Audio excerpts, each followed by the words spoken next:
The Great Smokies.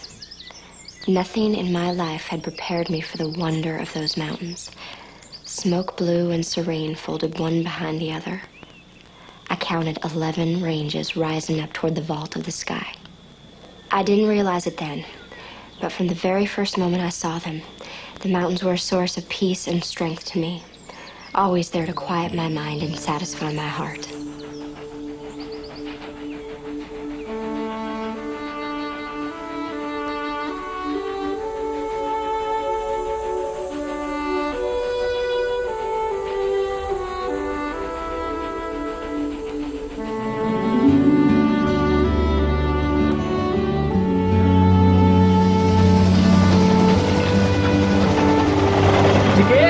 Tickets, please. Tickets.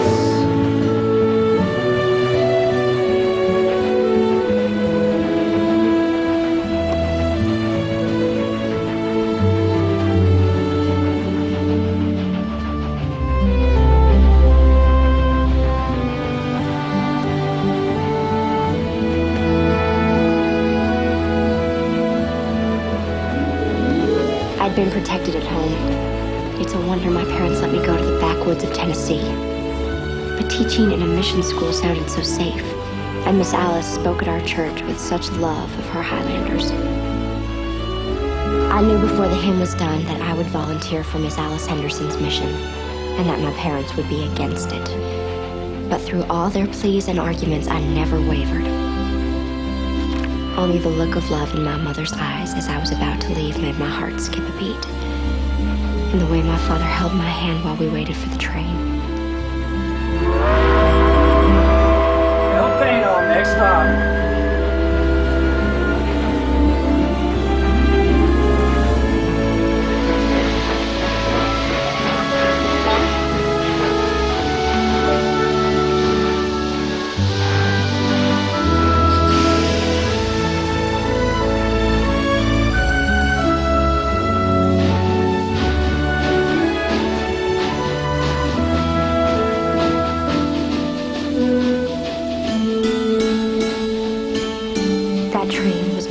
Link with home. Everything dear and familiar was disappearing over the horizon.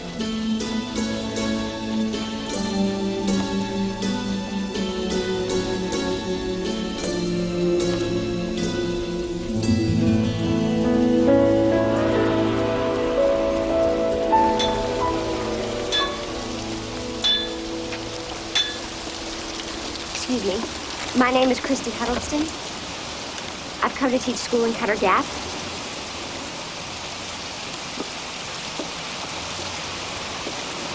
I think they forgot to send someone to meet me, and I was just wondering if anybody here could help me. Yonder's Ben Pentland. He carries mail up to the cove. Thank you. Mr. Pentland? Mr. Pentland? Are you going to Cutter Gap anytime soon? As soon as I get on my boots. Letters be piling up something fearful. Could I rent a horse here? If you'd let me ride with you? I ride in fine weather, surely. No critter could make it in this weather. They'd break their legs in the mud. Oh, got to take Shank's pony. You walk? Well, it must be... 7 miles. It's a good 7 miles to Cutter Gap. All right. I'd like to walk with you. Nope. Too hard for a city gal. Oh, no, you don't understand. I'm strong. Really, I am. I'm sorry, miss. It just wouldn't be fitting for a woman to go along with the United States mail. Neither rain, nor snow, nor heat, nor gloom of night shall stay these couriers from the swift completion of their appointed rounds. And no female will neither. Oh, I won't interfere with the mail, I promise. I can get my trunks later. I won't slow you down one bit. But I have to get to Cutter Gap. They're expecting me. They're counting on me, please.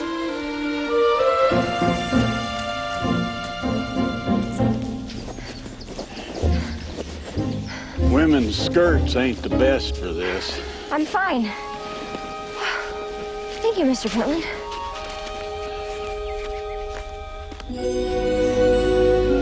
How many families live around Cutter Gap? Judgmatically, maybe about 50. And they farm, don't they?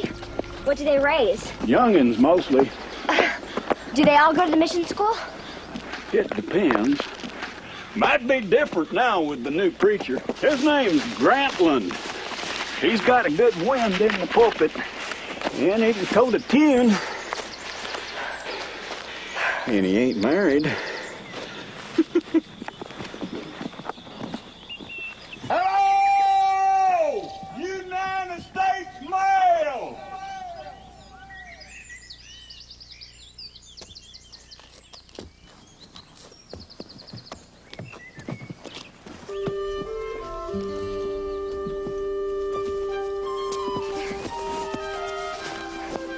You said the mail was piling up. You must have a lot to deliver.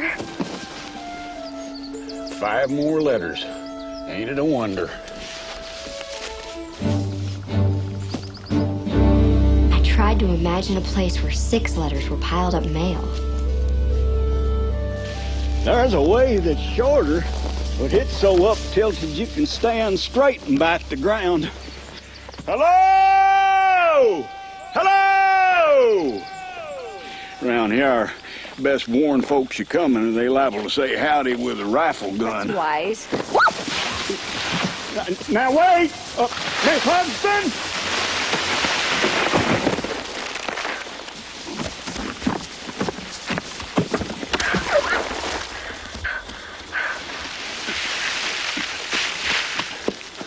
You all right? Get down! If you got more sense! How you doing, Jeb? Well, I'm coming. Jeb Spencer, this here's Miss Huddleston, new teacher from over Asheville way. Hello?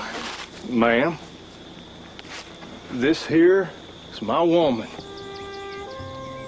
And that's John. These were the faces of the pioneers. By crossing the mountains, I had crossed into another time. And the Leaston. I'm pleased to meet you. Accident. Fall down. Turn back. They're carrying him here. Oh, Lord. Bob's your brother. She was Fairlight Allen before she married with Jeb. John Holcomb went straight for the dock. 2 boys shot each other up in the creek last night. John found me coming home. Stand aside, please. It's Dr. McNeil, only doctor for 50 Mile. He cut across Pebble Mountain. There's a big old popper up there. Must have got wind throat. Thumped him right on the head. We was out hunting squirrels and the old hound dog nosed him out of the brush. The tree was still on him. Bob was going to El Pano to fetch the new school teacher. We best get him up into the cabin. Come on. Go. Give me a hand, all.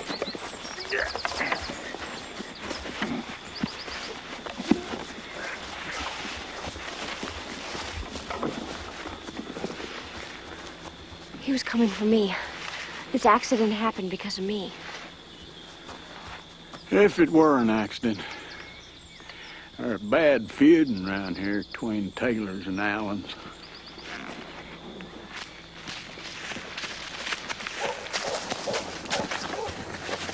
Must be pretty bad they run for Bob's wife. Be it a mortalizing wound? I don't know, Mary. But I do know it's almost impossible for him to breathe. Is he hurting? He's not, for sure. He's in a coma, like a deep sleep, but it's getting deeper all the time.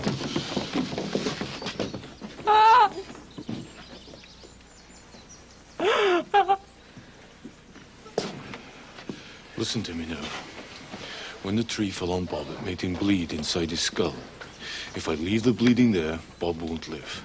Now, there's one chance, and that's to bore a small hole in the skull to let the bad blood out.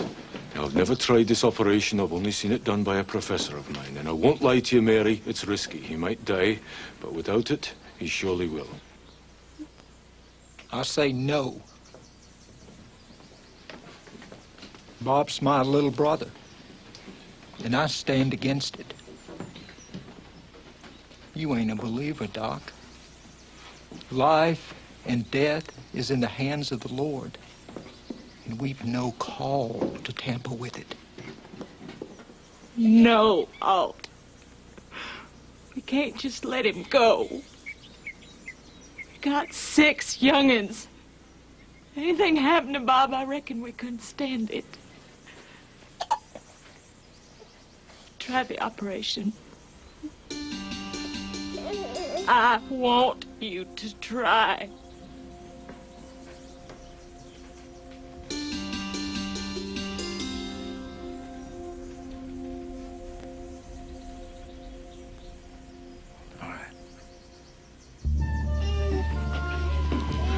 All right, boil me some water.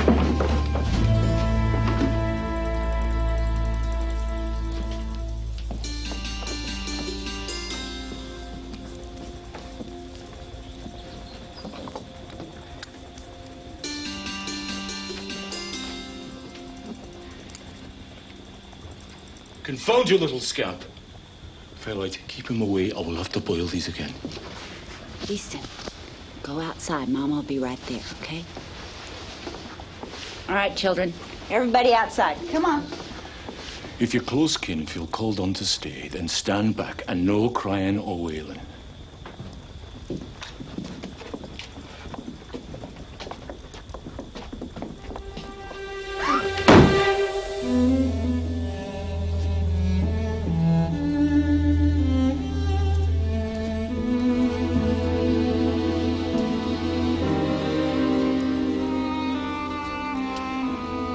That's fine, Mary. That should be helpful. Jeb, can you take care of Mary until this is all over?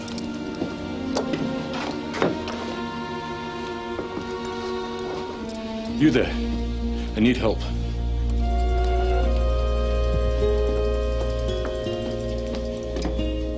It's ether.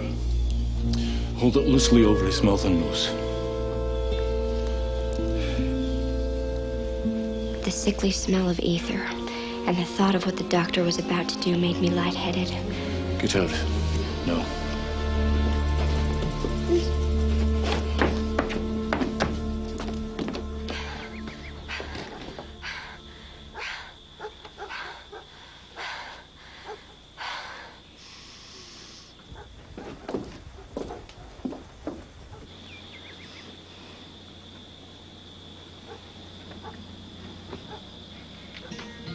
Hush, little baby, don't say a word. Mama's gonna buy you a mug. Mrs. Spencer didn't seem like a poor woman stuck at the back of beyond. She was a Highland princess who should have been wearing silks and satins. Mama's gonna buy you a diamond ring. And if that diamond ring gets pressed, Mama's gonna buy you a looking glass. And if that looking glass...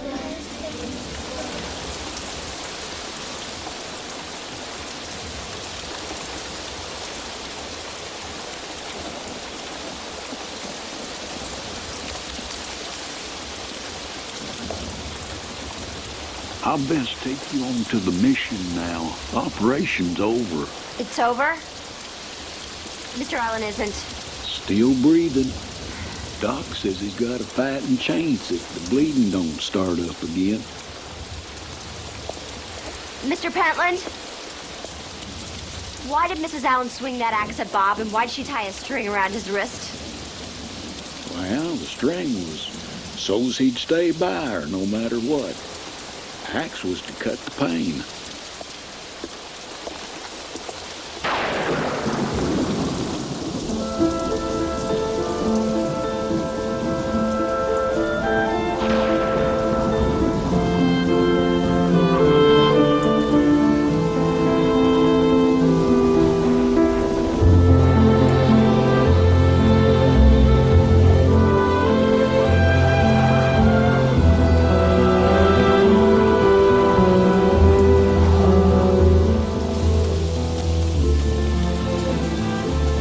It wasn't till we'd almost reached the mission house that I realized the toll the day had taken.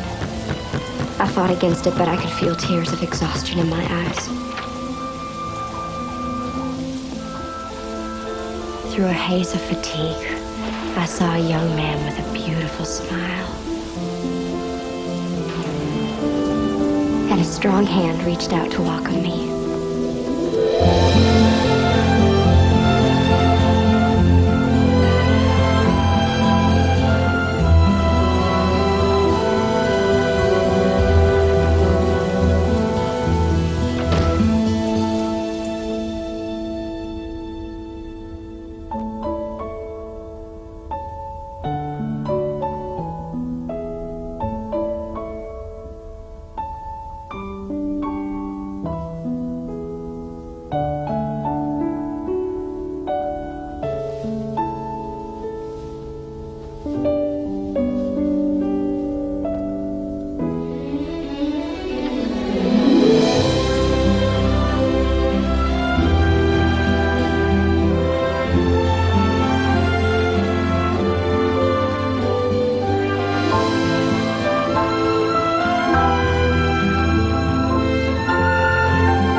David can build whatever he sets his hand to.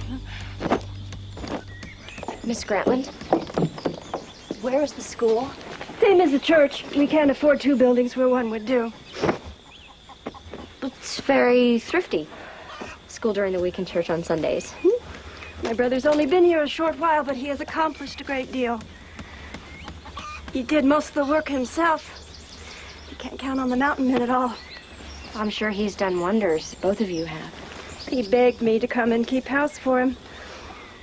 Said he couldn't get along without me. Miss Grantland, I know a stranger just barging in must feel like a terrible disruption in your lives. Miss Alice will want to talk to you, probably at the school.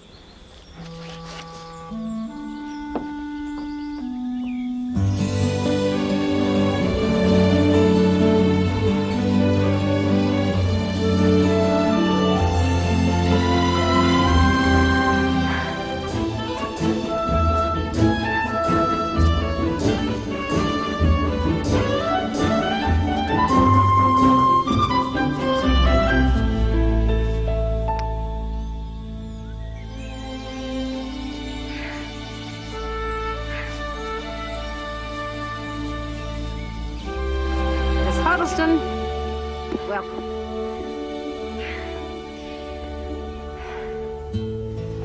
It's so beautiful here. And yet the cabins I saw, I know these people are poor, but... To the Highlander, God is stern and punishing. They believe he means life to be hard, full of sorrow. Often they overlook the joys of nature all around them. But about you, Miss Huddleston, why have you come to cut a gap? To teach? You said that you were desperate for teachers and I had had a year and a semester of college. But when I asked you that question before, do you remember what it was you said? That I wanted my life to count for something more than just getting married and having babies. The work of a home is love made visible. My father used to say, I have one duty as papa, to see that he has a happy childhood tucked under that jacket. I do want to have a family someday. But my life in Asheville, the teas and receptions and dress fittings and gossip seemed so useless compared to teaching and making a difference in their lives and helping people. That sounds like I've read too much poetry. Poetry has its uses, wondrous uses. But it cannot have prepared you for life here in Cut a Gap. These mountains are beautiful. They are also frightening, sometimes even deadly. You've seen it already. Miss Huddleston, are you certain you're strong enough for this task? No. All I can do is try.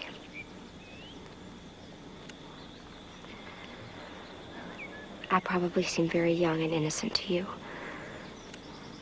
Very. You also seem determined and truthful. Those are important qualities. Teaching here will not be easy. It will be the hardest thing that he has ever tried. Hold on to joy. Joy is a great gift. Thee will need it.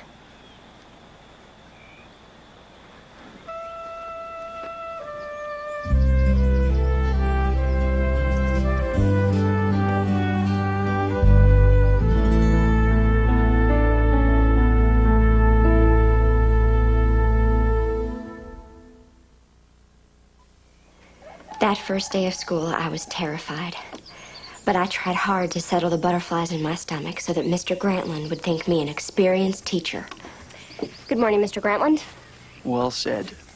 Hardly a tremor. Good morning. Shall we get started? And by the way, it's David. Steady! Whoa! Those ice pick shoes aren't too practical. I was just trying to look taller. Well, there's no need to impress the children. They're very glad you're here.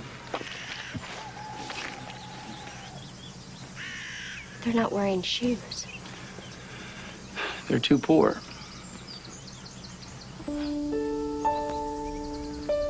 I was ashamed. What tokens of vanity my shoes seem now.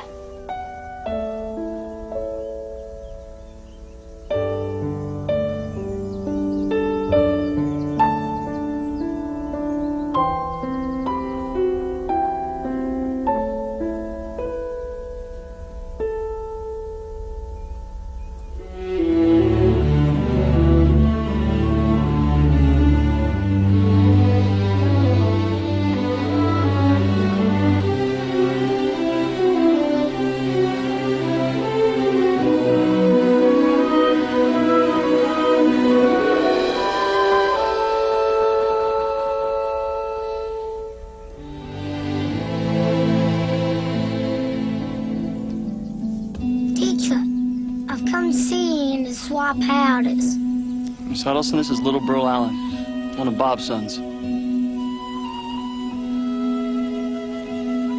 I'm pleased to swap howdies with you, Burl. And I was happy to hear that your father's better.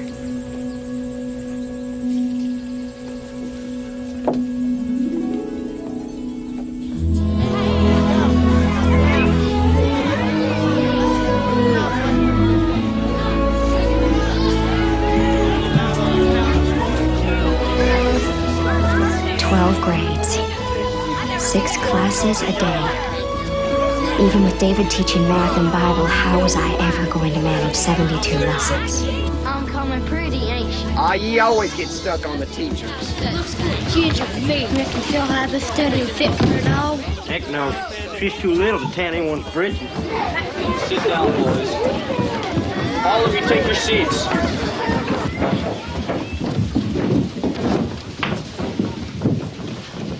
Miss Huddleston has come all the way from Asheville to be your teacher. She was persuaded by Miss Alice to undertake your education. And that's no small thing for somebody to do. It meant sacrificing time with her family, uprooting herself. There were tiny ones as young as 5, coming to a place she's and never several even who looked seen older than before. I. Some were sleepy. We're all very I'd grateful find to out her. they'd gotten up before dawn to walk here. And I Many know had you'll faces treat her too with old and kindness sober, like and the faces of respect old men and women. she deserves. Thank you, Mr. Grantland. You must have many important things to do, so I won't ask you to stay.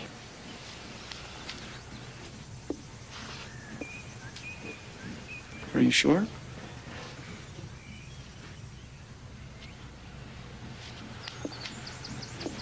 That's Lundy Taylor. There's a feud between the Taylors and the Allens. Lundy's never been to school with any of the Allen children before. I'm sure we'll get along just fine. Thanks so much. if you're sure.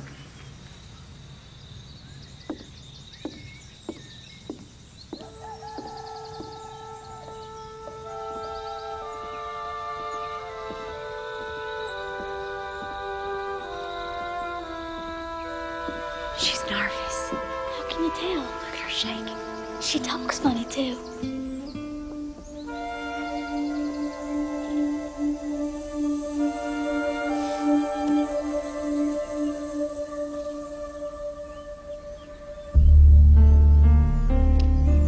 Sit up straight, Bundy Taylor. And please take your feet out of the aisle.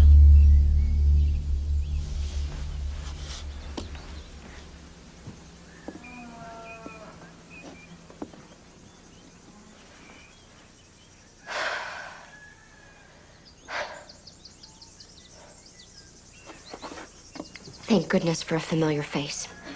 Ruby Mae Morrison did housework at the mission. Ruby Mae, could you please help me take the roll? Yes'm. What's take the roll? I need everyone's name and age, their parents' name and their home address, where they live. Ma'am, you just can't mortally write that. Of course you can. You watch me do a row and then you'll see. Name, please. Front name be Sam Houston. Back name be Holcomb. And what's your address, Sam? Generally, go by Sam Houston, ma'am. All right. I beg your pardon. Where do you live, Sam Houston? Well, an awful smoke first kept you distracting cross Cutter me. Branch, I hoped it wasn't any of the children, Pine Ridge. but I didn't know what else it could be. Best way. When you come to the fork in the trail, you just scoot under the fence. Thank you. We'll get addresses later.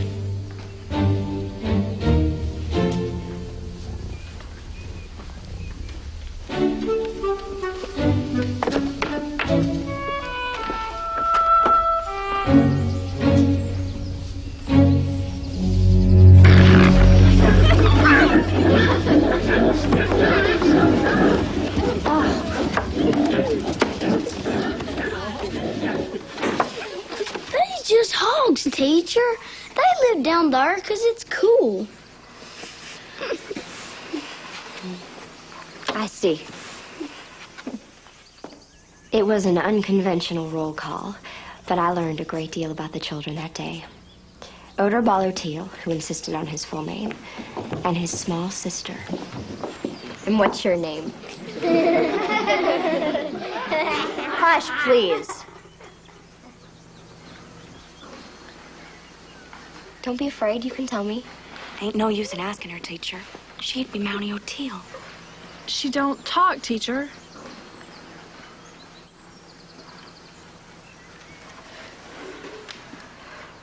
Well, I'm sure you'll have plenty to say after we get to know each other.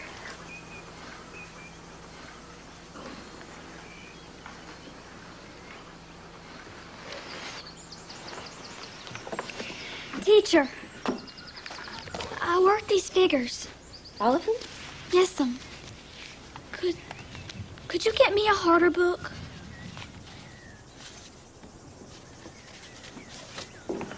I'll surely try as 80. That graft to open that hole. Plumb crazy, ain't your name tall? All right. This is no time for fooling. We have a roll to take. Now, what's your name? That graft to open that hole. Teacher, he be a packing lies. You can tell. Just look at his ear. All the hopes when they tell a whopper their ears twitch.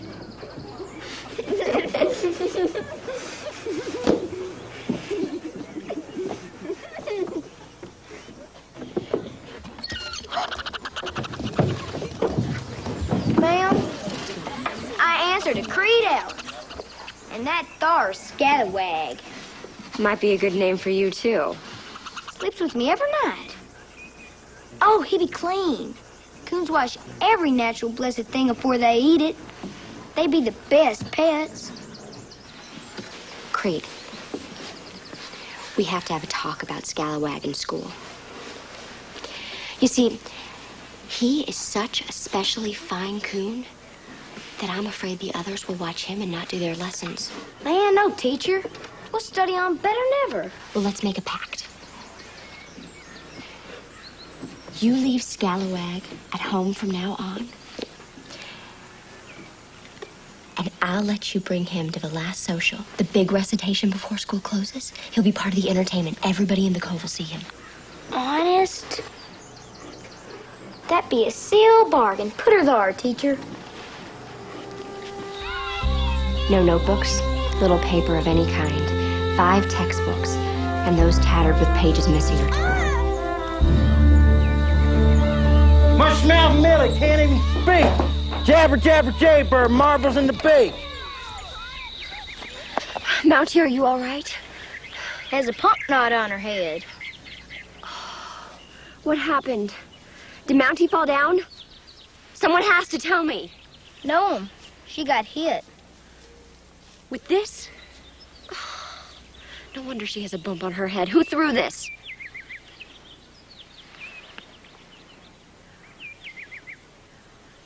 Of course Lundy wouldn't admit to throwing the rock, and that's just one problem.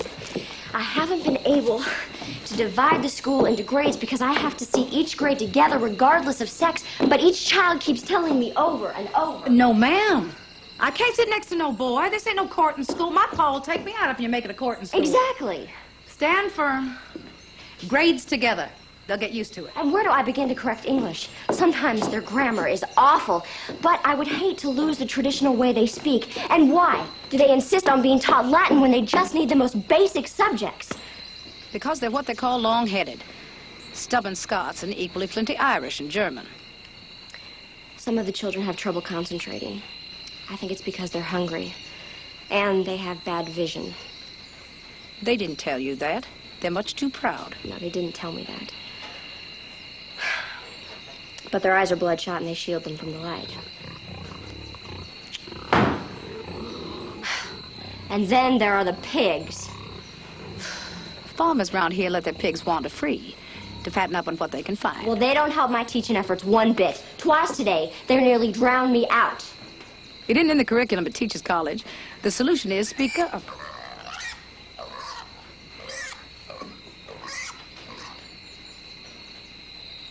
Miss Alice, I don't know what to do about Lundy. David said there's a feud. Is that why he wanted to hurt Mountie? Probably not. The Taylors and the O'Teals are generally friendly. Then he did it out of pure spite? And as a challenge to you.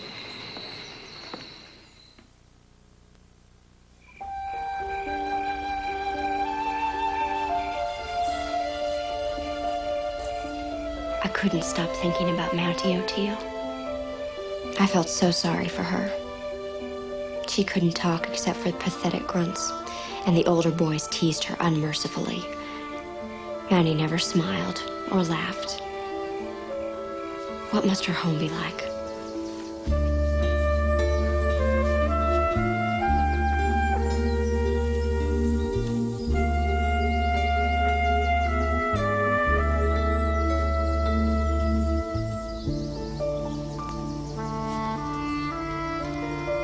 Hello, Mountie. How are you? Mom! Mom! Come quick! Mom! It's teacher! Mom! Mom! What you squawking for?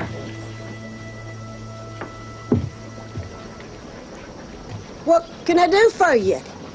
Mrs. O'Teal? I'm Christy Huddleston, the new teacher.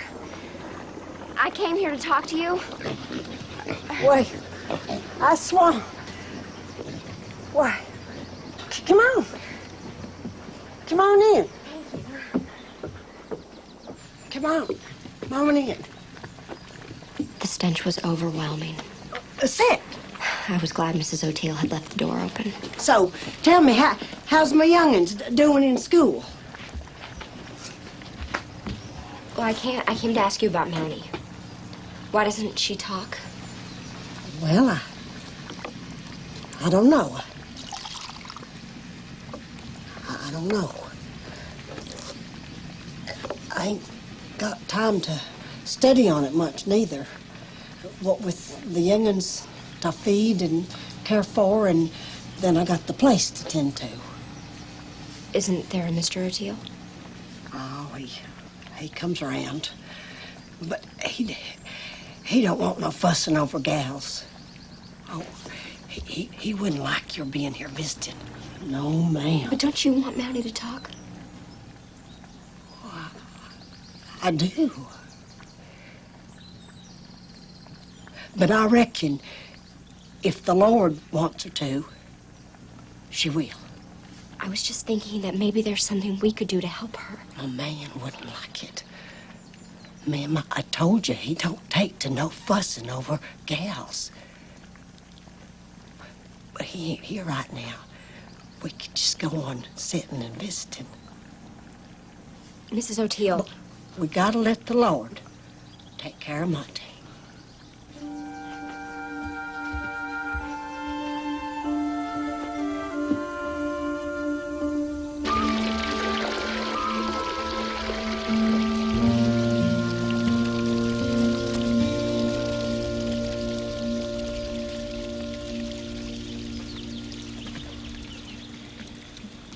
I don't belong here. I'm going home. I'm sorry about the children, but it's no use. Perhaps it's just as well this happened. Now you can decide to stay or go based on the truth. How life really is here. Is life what I saw at the O'Teals? The pain in Mountie's eyes? Every bit of human life has a dark side. We Quakers believe in seeking the light within. The light is that of God. Those called to serve act fearlessly according to the light.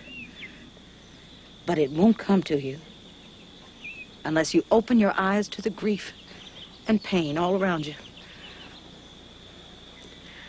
I'm not so sure I understand, but I want to. Christy Huddleston, who are you? I wish I knew. All right, then, here's a question to sleep on. Were you meant to come here to serve and to work? Or are you only running away from home?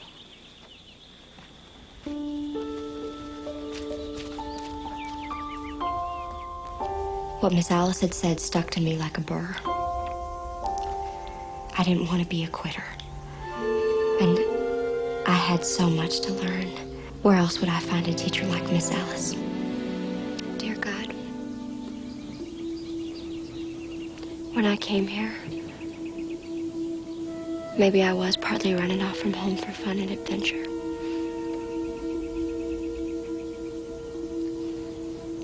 But I think you had something else in mind.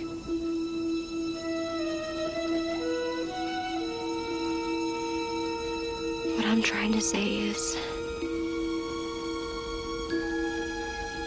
if you can use me in this cove, well, here I am.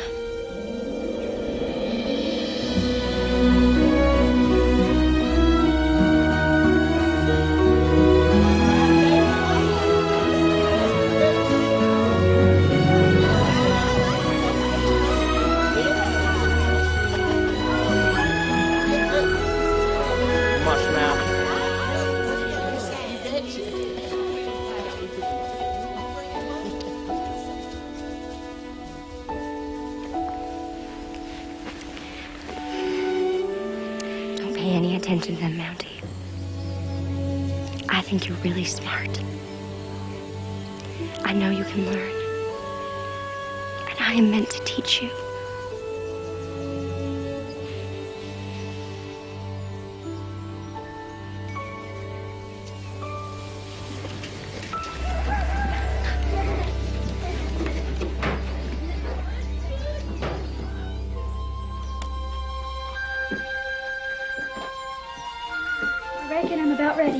To understand my children better, I assigned a theme. What do I want to do when I grow up? When I grow up, I want to have a lot of shoes. 2, 3 pairs even. And I want a fine house with pans to cook in and a rug on the floor to sink my toes in. Sometimes I get lonesome. I want to tell my thoughts. My good thoughts on the inside to somebody without being laughed at. It would pleasure me to know the right way to put things down on paper for other folks, too. I want to smell nice and have lots of pretty clothes. Like teacher. I want to go far away from home. Across the mountains to the flatlands. Get me a fine job with plenty to eat. Thought at your question about growing up. See, I discussed being a slick-faced boy. I want to be a man now. I would be proud for a woman like you to claim me for her fella.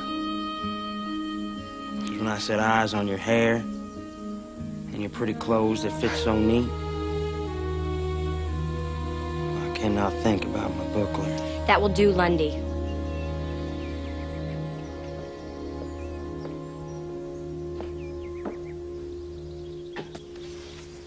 Write it over, and this time do the assignment.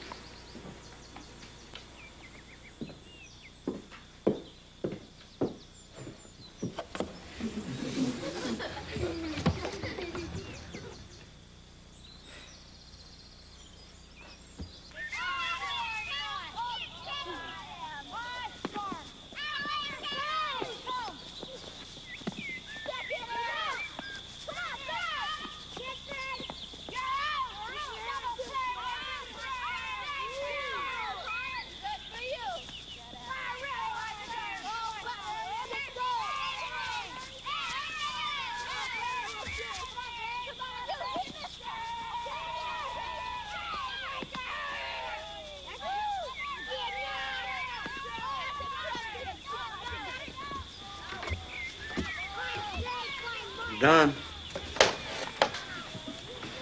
Your spelling's atrocious. But the composition is better. You could do well in school if you tried a little harder, Lundy. All right, now go eat your lunch.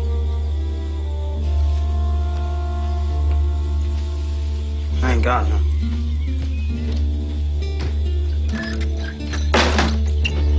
Mushmouth. Lundy!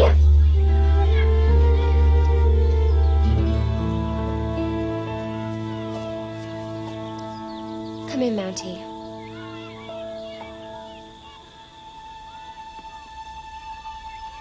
Do you want to see me about something? Would you like to come sit with me?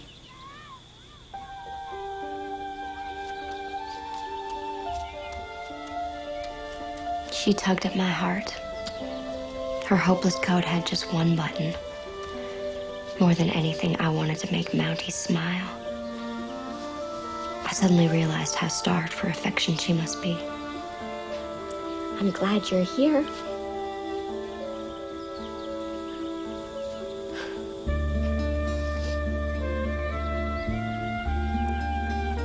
There's a book I wanted to show you. Do you know your alphabet? Well, how about I say it first, and then you try. Okay.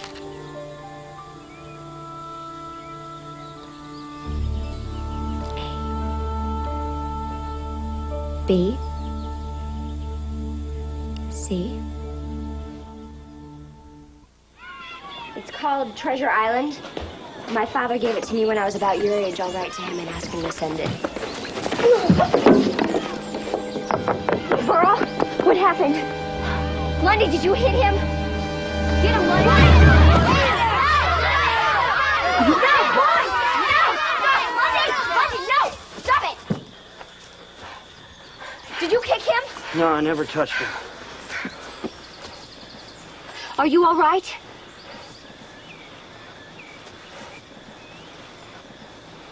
Fine as frog hair, teacher.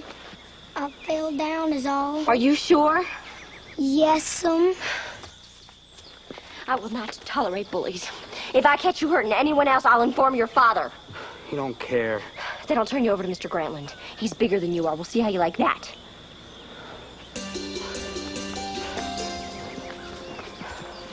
Taylors and the Allens got a blood feud.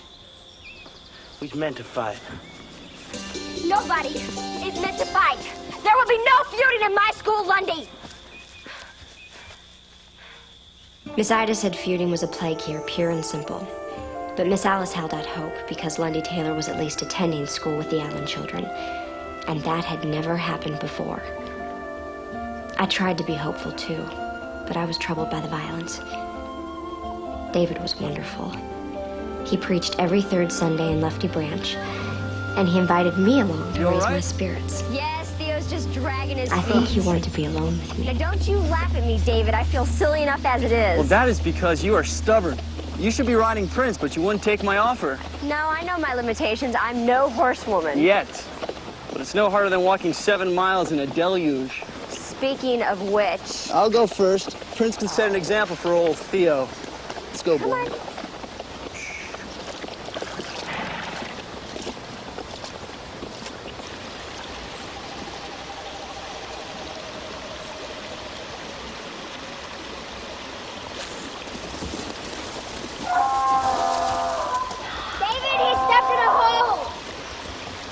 Stay on his back. Hang on.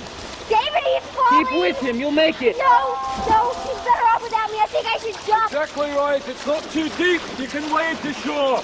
David! I'll get you. I'll get her. David, help me. I'm all wet. Christy, you all right? Yes, just soaked. Here, try these. Let's see what else we can do. You could, turn up the legs. And what would hold up the pants?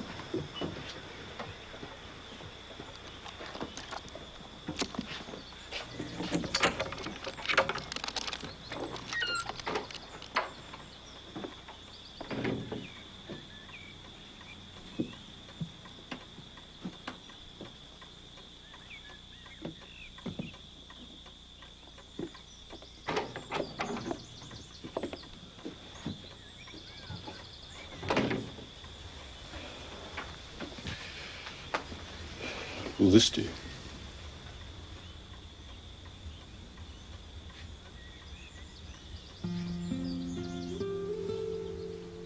It was just my size, and it was so beautiful.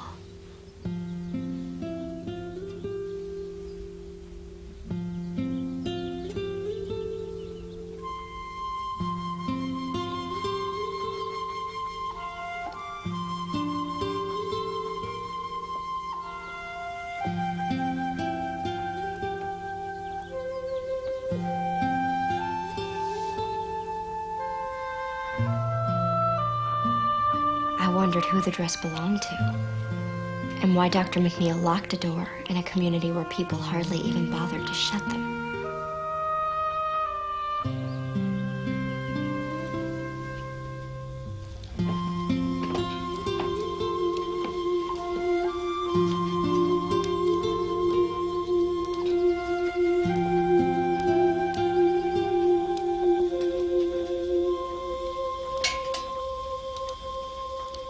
Thank you, it's perfect.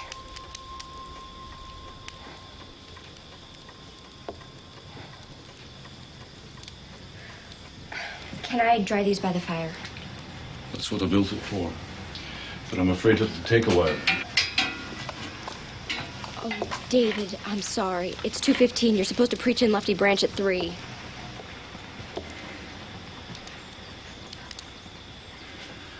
You stay here. I'll go on to Lefty Branch. By the time I get back, your clothes should be dry. David, I'm sorry. I messed things up. You didn't. Theo did. Bye, Doc. Thanks for your help.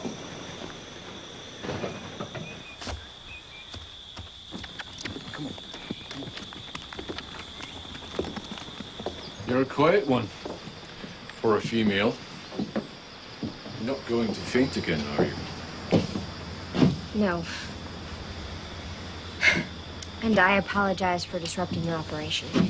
No doubt it was a shock to your delicate sensibilities. I thought seeing me again might have brought it back. Actually, I was wondering where this dress came from. It belonged to my wife.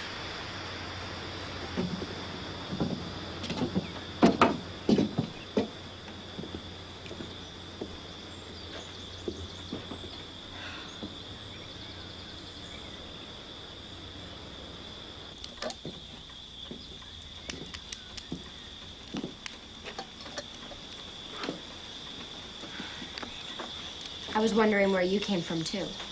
I was born in this cabin. So my parents and my grandparents. I'm a hillbilly man. Well, you don't talk like one. I had my schooling outside. College, then medical school in Scotland. And how did that happen to a boy from these mountains? When I was 16, some surgeons came down from New York to hunt. I carried their camping gear. They took a liking to me. I confessed I had ambitions to be a doctor, so they made it possible. And those are their pictures? I owe them everything. I had 2 big city offers when I graduated. Very flattering for a poor young man.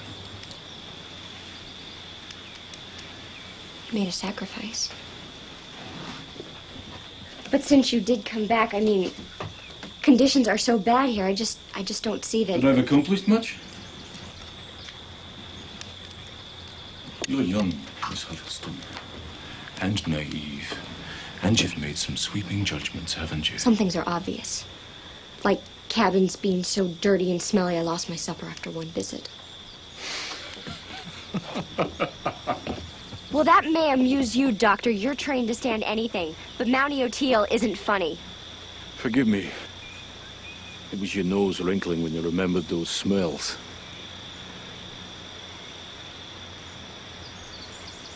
No. Mountie isn't funny.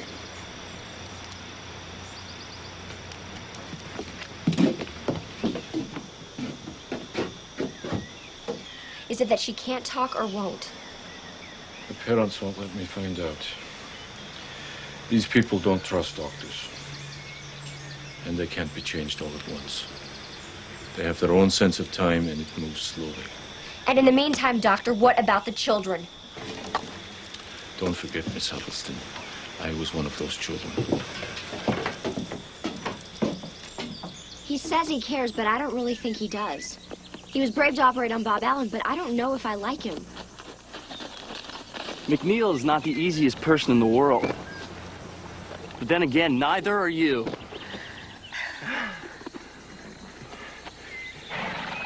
Christy, has anybody ever told you that your hair smells like roses?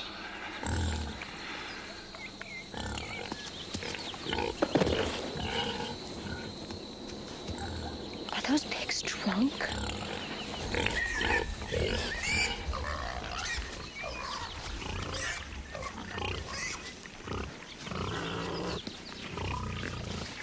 David, what is it?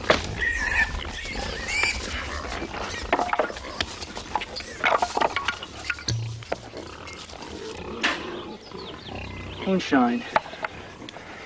Illegal liquor. No wonder Lundy Taylor took the little burl. He was trying to keep him away from this!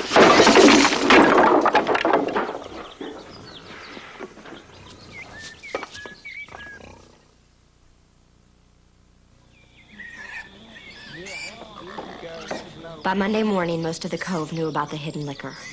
Everyone agreed the most likely culprit was Lundy's father, Birdseye Taylor, a notorious moonshiner who had nothing but contempt for our mission. Good to see you're up and about. No ill effects from your swim, no chills or fever? None, but thank you for coming to check on me. I didn't. I was on my way back from Raven Gap when I heard the news. He's a darn fool. Why? Because he's angry that someone used the church to cover up a crime? Because he doesn't understand what he's getting himself into. There's more than enough evidence. All ready for the federal marshal. I lay odds it points to Birdseye Taylor. The marshal's a mistake. Whoever did this doesn't see it as a crime. Making liquor's against the law, isn't it? And drinking it leads to feuding and killing. And you think you won't cause killing if you try to stop it? Moonshine is a necessity here. Without it, they can't survive. Did you ever hear of the Whiskey Rebellion? It happened in 1794. There are precious few roads here now. Back then, there were none. The farmers couldn't get their grain to market like the Flatlanders. So they turned 8 bushels of corn into 16 gallons of whiskey and took it out on mules. Well, when the government decided to tax whiskey, the farmers were so outraged at the unfairness, they started an armed rebellion. Well, this is 1912, not 1794. And these people still scratch out a bare living.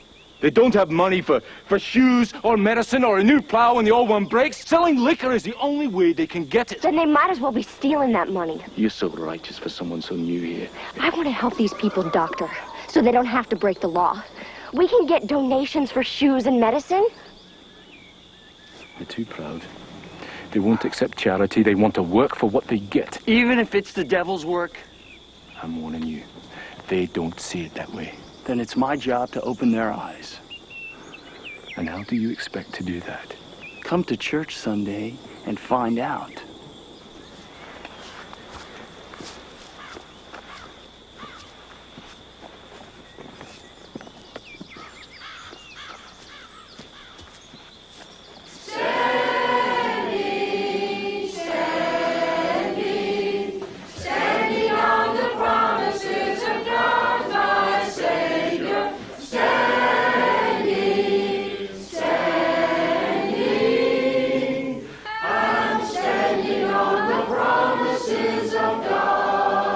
It was much more crowded than usual. I realized the reason for the crowd. They were curious to see if David would preach against the moonshiners and if he would name them. There are those who work late at night in the cove, in the darkness, and they are serving evil. The white lightning being brewed here is the devil's own drink. It leads to quarrels and killings. And now school children are being used to transport this illegal liquor. Birdseye Taylor made his own son do it. He made him hide the poison underneath this very church, and that is evil. Tom McCone, Isaac's father, Don't looked underestimate miserable, him. as though David's words were meant He will not especially lose. for him. God will not lose the fight against evil here or anywhere. But if you're not on his side, you will lose.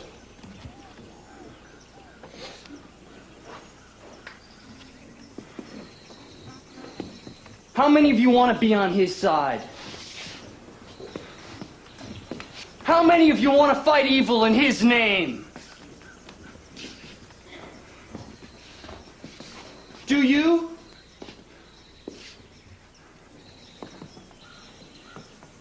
Do you?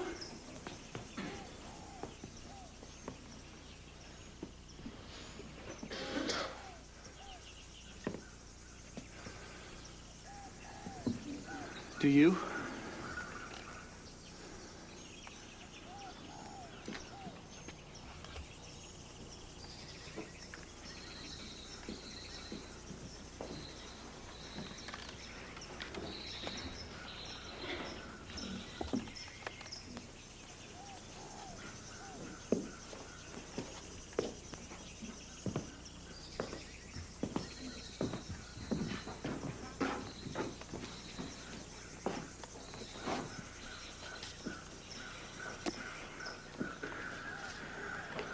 Let us pray.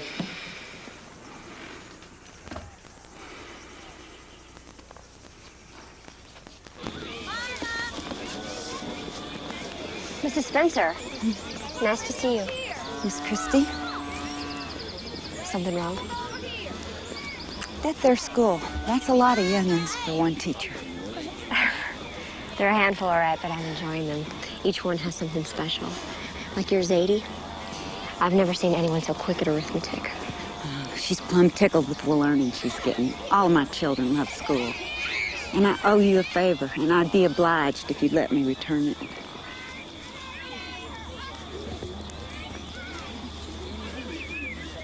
Would you care to walk with me and maybe pick some late berries? Mrs. Spencer, that's the nicest offer anyone's made me since I left home. I'd love to. And could you handle my front name, Fairlight? I could. Thank you, Fairlight. She was holding out the gift of her friendship. Among the mountain people, the most cherished gift of all. Is Tom McCone a moonshiner? I thought he was kin to you Allens. His wife is my sister. He looked troubled during David's sermon, like he had something to hide.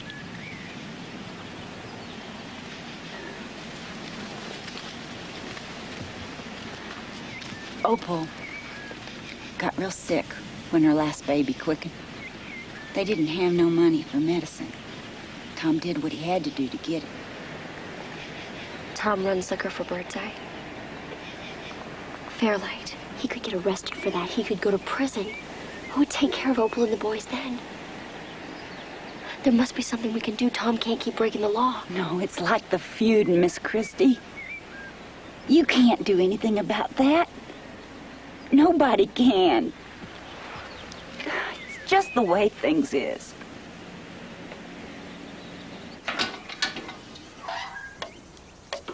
The next day, Lundy Taylor was back in school as if David's sermon against his father had never happened. Can I clean the blackboards for you, teacher? Let me reach those high places real good. In a minute, Lundy. First, we have to talk about the liquor under the school. Who put it there? Teacher, I don't know nothing about no liquor. Morning, teacher. Oh, good morning, Rob. You're here early. Reckon I can get some studying done before the others get here? That's fine.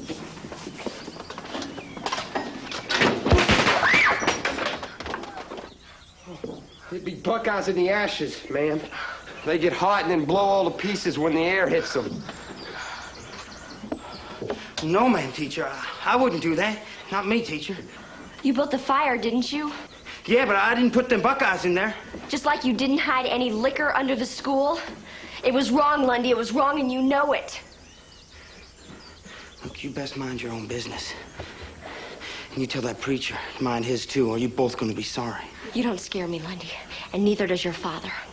And if you want to stay in this school, you will behave yourself. Now sit down. I'll sit when I'm good and ready. No, sit when I'm saying it, and I'm saying it right now. Now you sit down, Lundy. No woman's going to tell me what to do. You and your school, you can go straight to home! The minute he left, I was sorry I'd lost my temper. I was even sorrier when Lundy hadn't come back after 3 days. How could I teach him right from wrong unless he was in school? And how could I get him back there except by talking to his father? I knew that neither Miss Alice nor David would ever agree to my going alone. So I slipped off without telling anyone.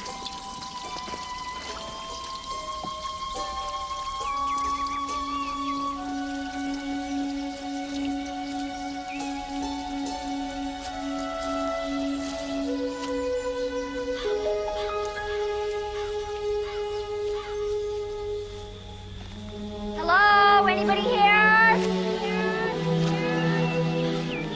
What do you want?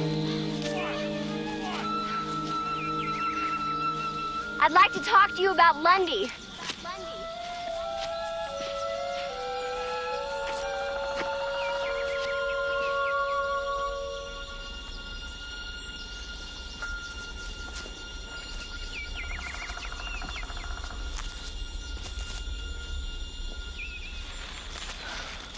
Lundy, we've missed you at school.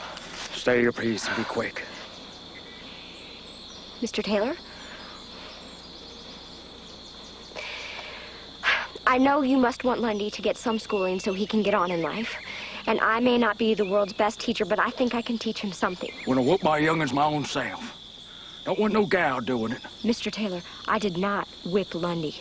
Didn't hide him in front of all them other young'uns. No, I didn't. Lundy is much bigger than I am. How do you think I could whip him?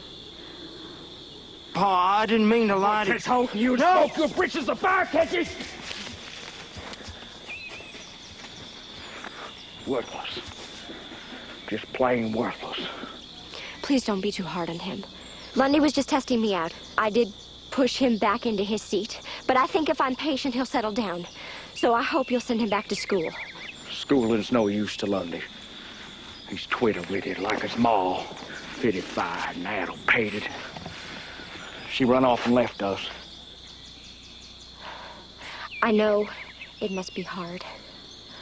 But if you need any help, that's what the mission is here for, to help. Churches ain't for us. Always been a sinner myself. I ain't been no hypocrite, though. Never lied to the Lord. I'm a sinner, too. Everybody is. And that's what the church is all about, saving us sinners. Don't want saving. Always been a sinner, always will be.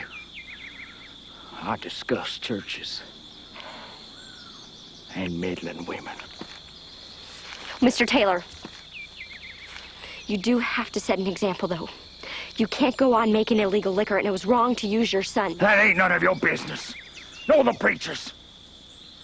Now get off my land. I said, get.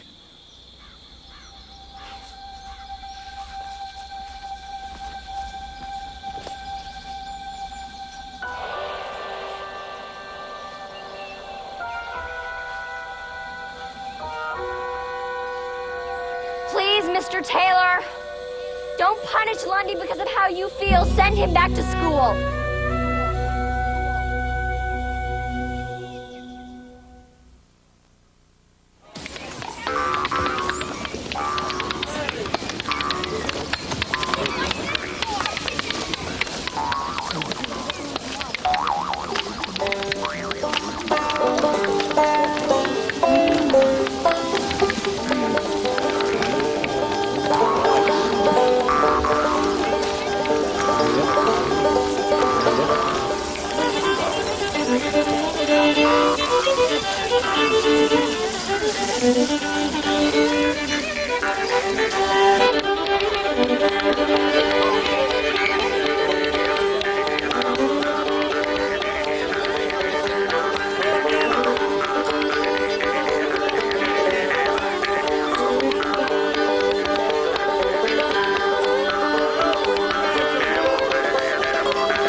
Ever hear the corn shuck that white lightning? No, we aim to hold us a horse race and she be the prize. No traitors, though. Traitors ain't allowed to race, because they're lily white cows scared of a puny lawman. They told the preacher darn lies. Get rid of that jug. And there's not going to be any race. Not for whiskey. You got no say, so hush your mouth. I said get rid of it.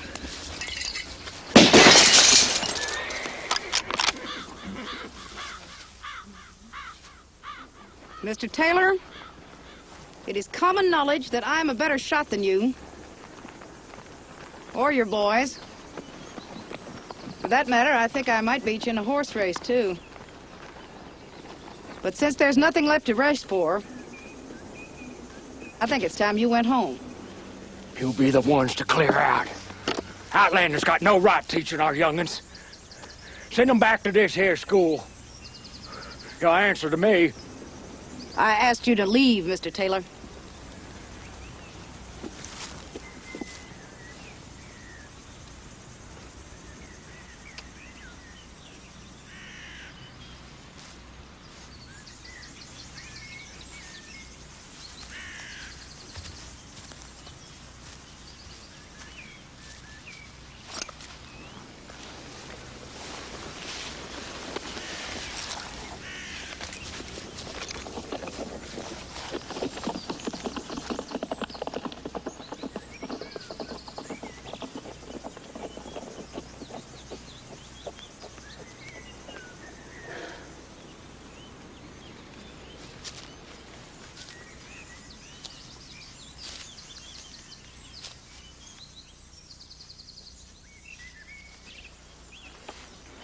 He didn't mean it, did he? That's hard to say.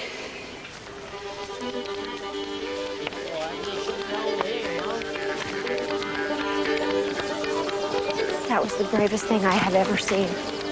There's nothing brave about using a gun. I'm Quaker, born and bred.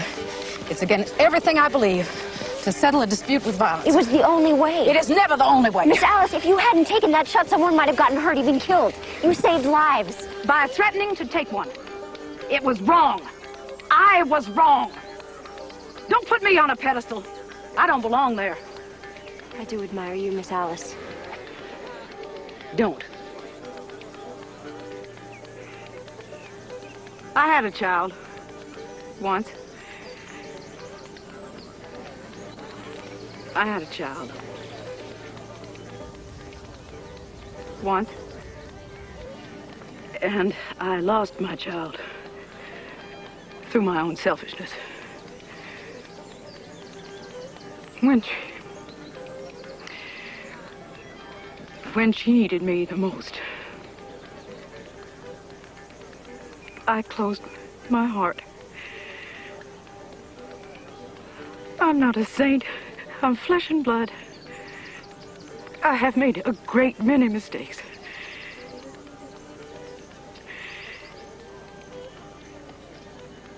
And I see I've made another one just now. I said more than I meant to. Forgive me.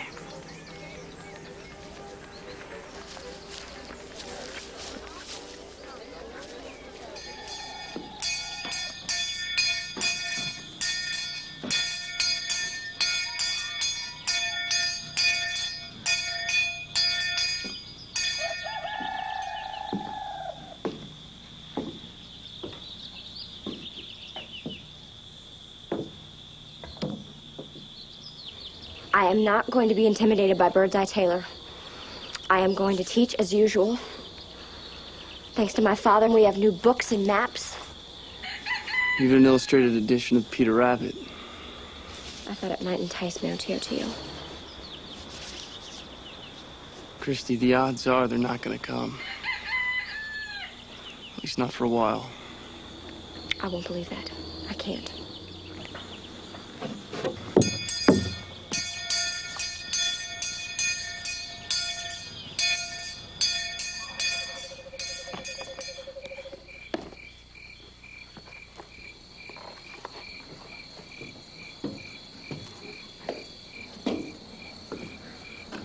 Are you hungry?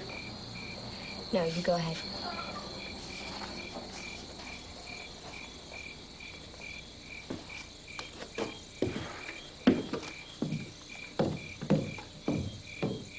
Birdseye's threat had worked.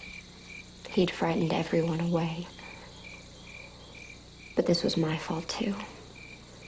I had played the heroine hoping for applause. And I had failed my children.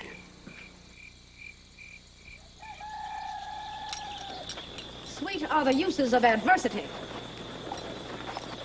Is that from the Bible? Poetry, Miss Huddleston.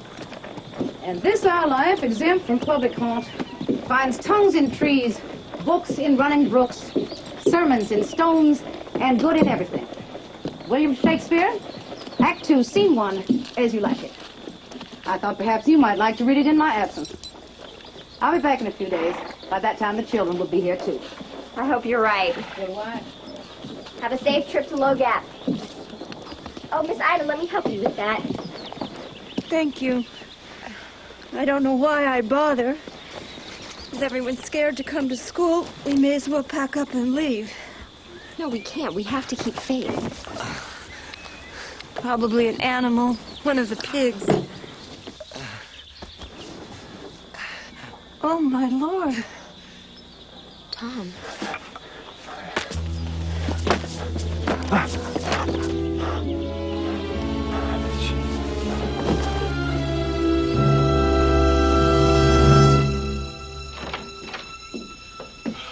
He was lucky. Bullet lodged in his shoulder, missed his heart alone. Did he tell you what happened? Only that he was out hunting and was shot in the back. He'll be all right, though. Yes, though he'll felt like the devil for a few weeks. I never thought Birdseye would do it. Birdseye believes Tom told about the still. He thinks Christy went up to the McClones to persuade Tom to do it. Whatever his motive was, Birdseye should be arrested. On what proof? The man can shoot the eye out of a raven at 50 yards. That's why they call him Birdseye. If he wanted to shoot Tom, he wouldn't have missed. Let them cool off. Close the school for a while. And give in to the bullies? No, Doctor. No, I was sent here to teach school. And if I have to wait in that empty schoolhouse until next spring, that's what I'm going to do.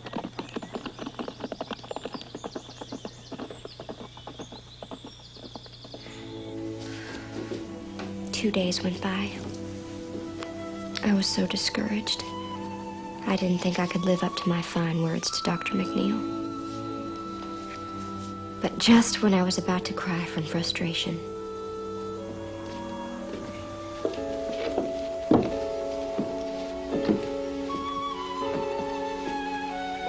It ain't right, Miss Christy. You're trying to do good here. And young'uns gotta have their learning. Ain't no kind of life without it. And John's helping his daddy at the farm, but here's the rest of them. Go on, children.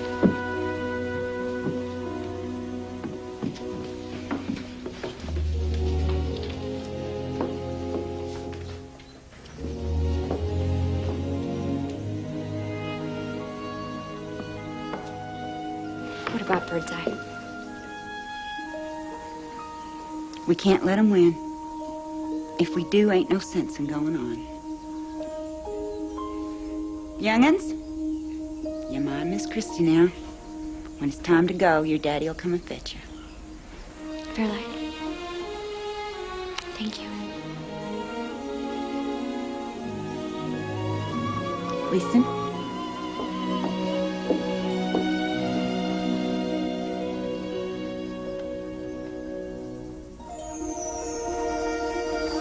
Fairlight's loyalty warmed my heart.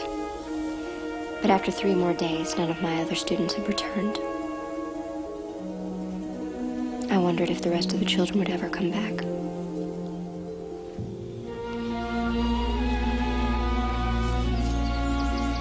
It's been a week already. What if they're the only ones who come back? They won't be. Patience, Miss Huddleston, is still a virtue. Dr. McNeil says it's our fault. I shouldn't have provoked Birdseye. David should not have named the moonshiners. Dr. McNeil believes in perfection. He expects it from himself and everybody else. You did what you thought was right. Have you ever watched a baby learn to walk? She wobbles and she totters and then she falls down, she bumps her nose. And then she puts her little hands right down flat on the floor and she hikes up her rear end and she tries again. And again, I keep making mistakes. Yes, thee makes mistakes. Thou art human. Thank God and seek faith. Seek faith. Seek faith. I said it to myself over and over. And the next morning, I saw the results. I was never so happy to see anyone. Creed Allen, Little Burl, and Mountie O'Teal in her raggedy old coat. I'm very, very glad he gets it. We have beautiful new books and maps.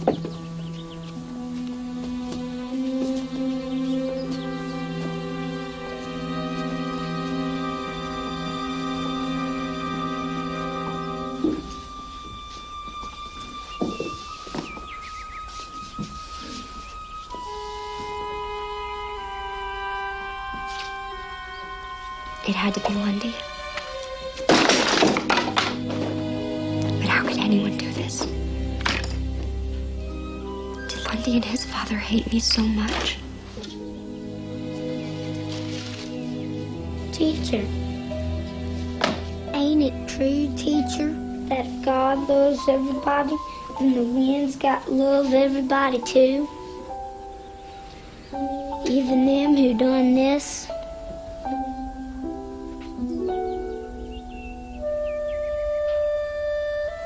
It's true, Burl. Sometimes it's very hard.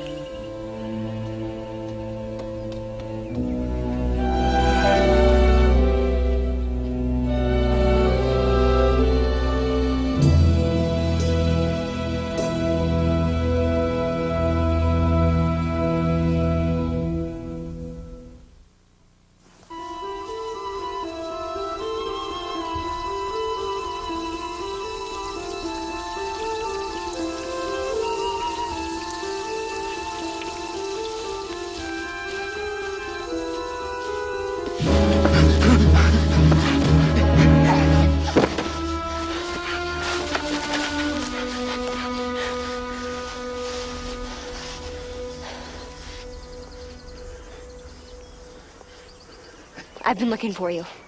I know you vandalized the school. That was a hateful thing to do. The children are so hurt, but they're trying to forgive you, and so am I. Don't do me no favors. I care about what happens to you, Lundy. You are a bright boy. I want you to have a future. I don't want you to spend your life making moonshine. I don't want you to die young. I want you to be somebody. Why were you sleeping out here? There's no place else to go. Did you have a fight with your father? They ain't fights. He does all the hitting. I gotta stand there and take it.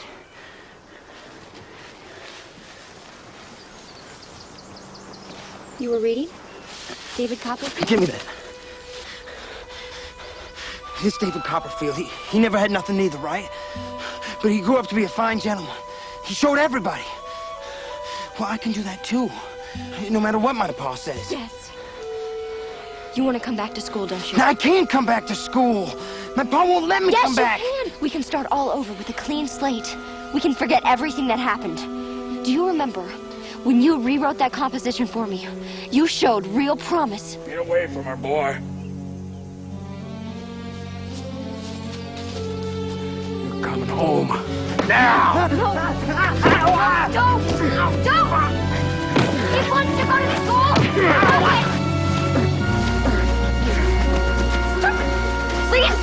Please, don't do this.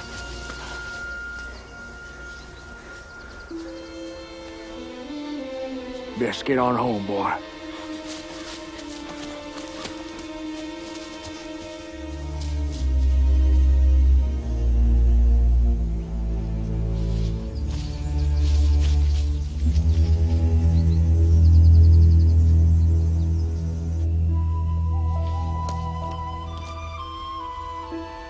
Dear Father, a terrible thing has happened. All our books have been ruined. It's made me think that you and Mother were right.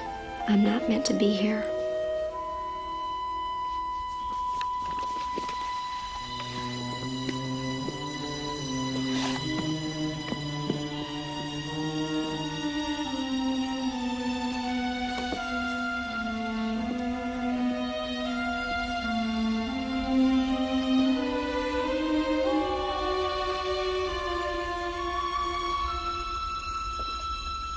Hello?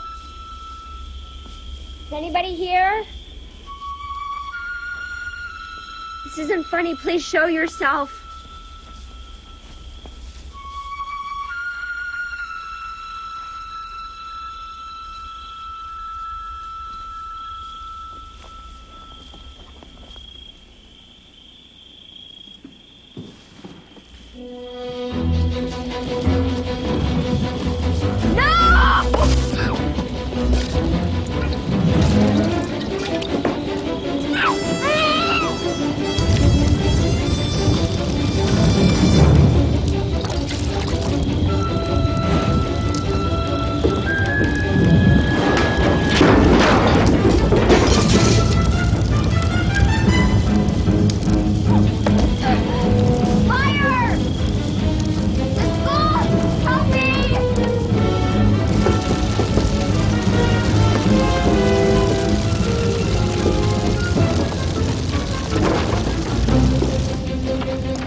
No.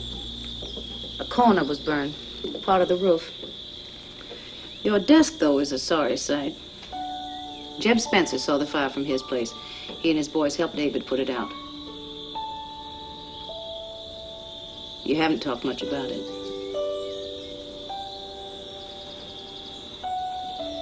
I think Birdseye did it and maybe Lundy. If they did, we must forgive them. We can't be part of a cycle of blame and vengeance. We must be the ones to break it. I know I do forgive them. And thyself. Believe me, child, it's the only way to make a beginning. I tried. Out of love for Miss Alice. But I couldn't forgive myself. The fire had been a clear sign I was doing more harm than good here.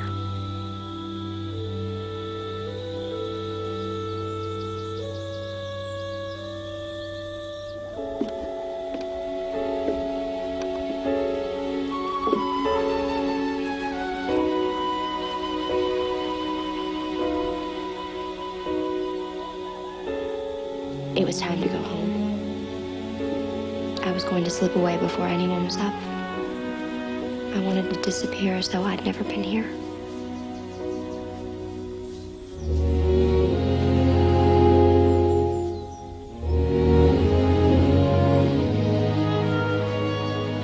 Before I could leave, I had to see the schoolhouse one last time. It was only a room, but the memories it held were so precious to me. Even Manny's old coat. Teacher, I've come to see you and swap houses. Teacher, I work these figures. Could you get me a harder book? I want to smell nice. Have lots of pretty clothes. Like teacher. Suddenly, I was determined to do one thing before I left.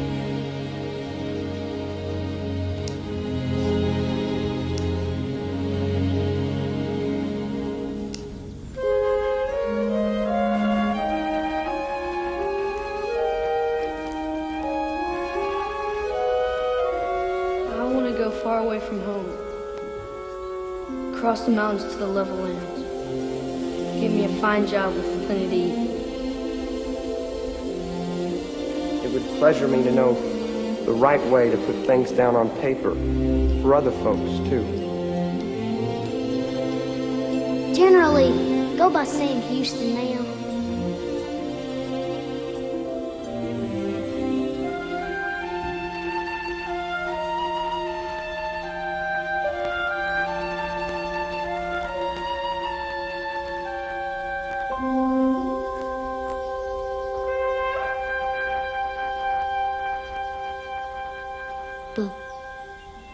Buttons.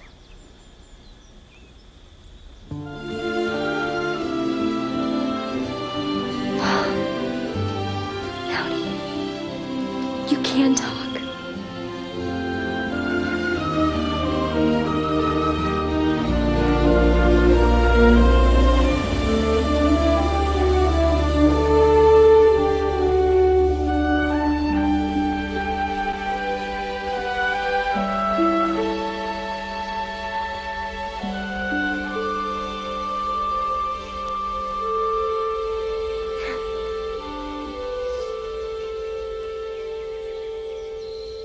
Are you leaving us, teacher?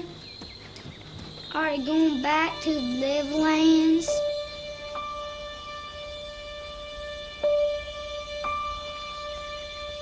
No. No, little girl, I'm going to stay.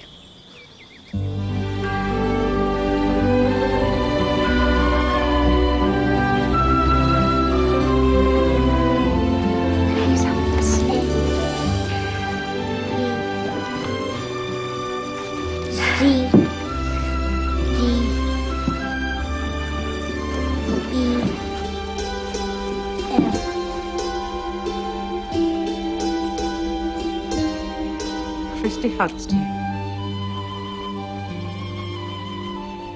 I think thee will do.